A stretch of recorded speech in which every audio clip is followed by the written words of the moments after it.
महाराष्ट्रात सध्या नगर परिषद आणि नगरपंचायतीच्या निवडणुकांचं रणशिंग फुंकलं जात आहे। पण खरी लढत सुरू होण्याआधीच एका ठिकाणी भाजपने विजयाचं खातं उघडलंय।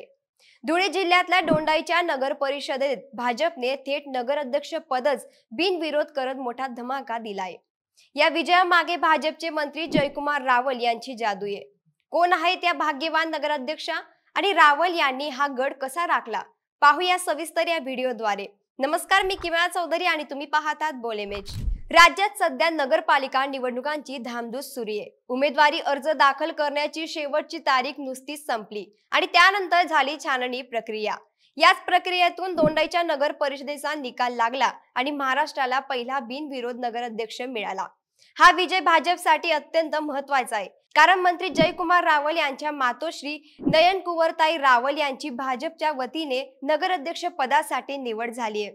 त्यांचा अर्ज स्वीकारला गेल्यामुळे आणि प्रतिस्पर्धकांचा अर्ज अवैध ठरल्यामुळे त्यांची बिनविरोध निवड झाली।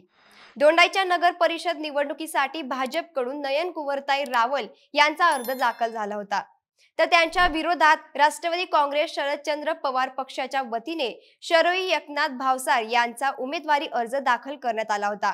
मात्र अर्ज छाननी प्रक्रियेदरम्यान राष्ट्रवादी शरद पवार गटाच्या शरोई एकनाथ भावसार यांचा उमेदवारी अर्ज अवैध ठरवण्यात आला। त्यामुळे नगराध्यक्ष पदासाठी मैदानात केवळ नयनकुवरताई रावल यांचा एकमेव अर्ज उरला आणि त्यांची बिनविरोधी निवड झाली। विशेष म्हणजे हा विजय केवळ नगराध्यक्ष पुरता मर्यादित नाही। नगराध्यक्ष पदासोबतच नगरसेवक पदासाठी 7 जागांवरही भाजपने बिनविरोध बाजी मारली आहे। म्हणजेच या 7 जागांवर भाजपच्या उमेदवाराचा एका जागेसाठी एकच उमेदवारी अर्ज राहिला आणि त्यांचीही बिनविरोध निवड झाली।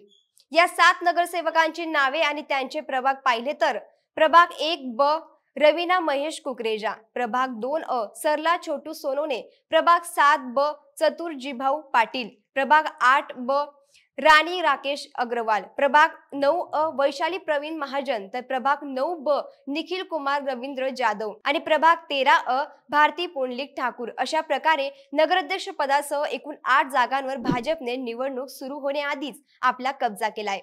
हा बिनविरोध विजय म्हणजे भाजपचे मंत्री जयकुमार रावल यांच्या राजकीय कौशल्याची आणि दोंडाईच्या येथील त्यांच्या मजबूत पकडीची स्पष्ट निशाणी आहे। हा विजय सिद्ध करतो की दोंडाईच्या नगर परिषदेवर रावल यांचा बालेकिल्ला अजूनही आबादी आहे। त्यांनी पुन्हा एकदा दाखवून दिलंय की स्थानिक राजकारणात त्यांचे महत्त्व किती मोठे आहे।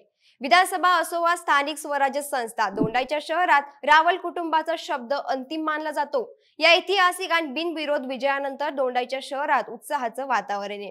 नयनकुवरताई रावल यांच्या निवडीनंतर जयकुमार रावल यांच्या दोंडाईच्या येथील निवासस्थान, ज्याला रावल गडी म्हणून ओळखलं जातं, तिथे मोठा जल्लोष करण्यात आला।